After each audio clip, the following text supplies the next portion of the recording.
Assalamualaikum warahmatullahi wabarakatuh. Perkenalkan, nama saya Tia Asri Maulani dengan NIM B2B021014. Di sini saya akan menjelaskan mengenai prinsip-prinsip dalam evaluasi.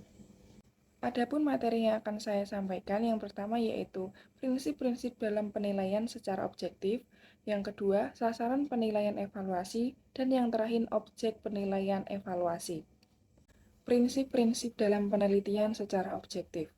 Guru dalam melakukan evaluasi haruslah bersikap adil dan objektif terhadap setiap siswanya tanpa membeda-bedakan jenis kelamin, latar belakang budaya, suku, agama, dan berbagai hal lainnya. Karena ketidakadilan dapat menyebabkan menurunnya motivasi belajar siswa.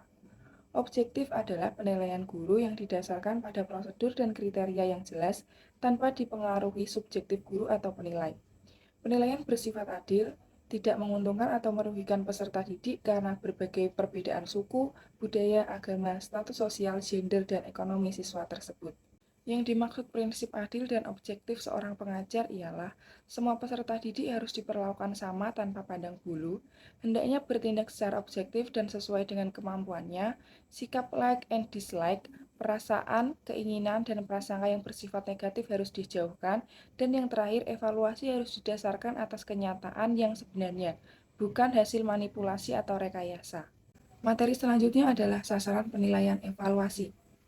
Sasaran penilaian adalah segala sesuatu yang menjadi titik pusat pengamatan karena penilaian menginginkan informasi tentang sesuatu tersebut. Unsur-unsur sasaran penilaian meliputi yang pertama ada input. Input sendiri merupakan calon siswa yang baru akan memasuki sekolah yang akan dimasukkan ke transformasi. Calon siswa sebagai pribadi yang utuh dapat ditinjau dari beberapa segi yang menghasilkan bermacam-macam bentuk tes sebagai alat ukur.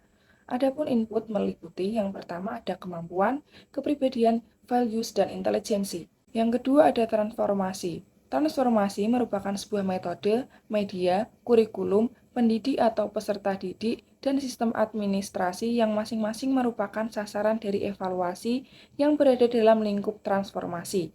Yang ketiga ada output. Output merupakan pengujian atau tes evaluasi itu sendiri.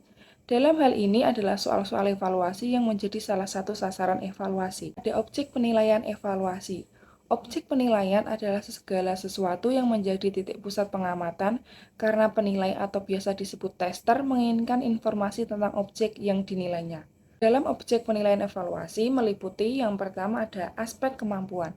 Kemampuan yang dimiliki oleh calon peserta didik perlu untuk dievaluasi terlebih dahulu, guna mengetahui sampai mana kemampuan yang dimiliki oleh masing-masing calon peserta didik dalam mengikuti program pendidikan tertentu. Adapun alat yang bisa digunakan dalam mengevaluasi kemampuan calon peserta didik yaitu tes kemampuan. Yang kedua ada aspek kepribadian. Kepribadian adalah sesuatu yang terdapat dalam diri seorang dan menampakkan bentuknya dalam tingkah laku.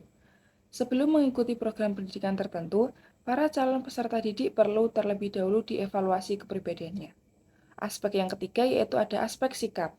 Sikap merupakan sesuatu yang paling menonjol dan sangat dibutuhkan dalam pergaulan. Maka dari itu, diperolehnya informasi mengenai sikap seseorang adalah penting sekali. Aspek nilai tersebut perlu dinilai atau dievaluasi terlebih dahulu. Berikutnya ada objek penilaian evaluasi.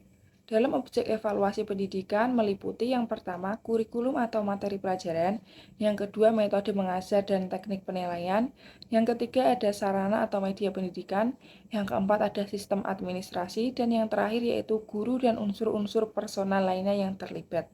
Sekian video yang dapat saya sampaikan, kurang lebihnya mohon maaf. Semoga video yang saya sampaikan bermanfaat bagi kita semua. Terima kasih. Wassalamualaikum warahmatullahi wabarakatuh.